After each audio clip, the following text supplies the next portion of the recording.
उच्यमानान् अवेक्षेऽहं य एतेऽत्र समागताः தார்தராஷ்டிரஸ்ய துர்புத்தேஹே யுத்தே பிரியசிக்கீர்ஷவः. அர்ஜுனன் கண்ணபிரானிடம் தன் தேரை சேனைகளுக்கு நடுவில் நிறுத்தவும், அங்கிருந்து நான் போர் புரிய யார் யாரெல்லாம் வந்திருக்கான்றத பார்க்கணும் அப்படின்னு சொல்லி கேக்குறான்.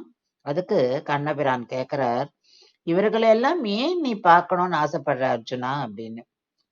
அதற்கு அர்ஜுனன் சொல்ற பதில தான் இந்த ஸ்லோகத்துல பாக்குறோம். தீய புத்தியுடைய துரியோதனனுக்கு உதவி செய்ய போர்க்களத்தில் அவனுக்காக சண்டை போட வந்திருக்கிறார்களே, அவர்களை பார்க்க வேண்டும் என்று ஆசைப்படுகிறேன். திருதராஷ்டிரனின் மகனான துர்புத்தியை உடைய துரியோதனுக்கு இந்த போரிலே நன்மை செய்ய போகிறோம் என்று வந்திருக்கிறார்களே, அவர்களை நான் காண வேண்டும் எப்படின்னு அர்ஜுனன் கிருஷ்ண பரமாத்மாவிடம் சொல்றான்.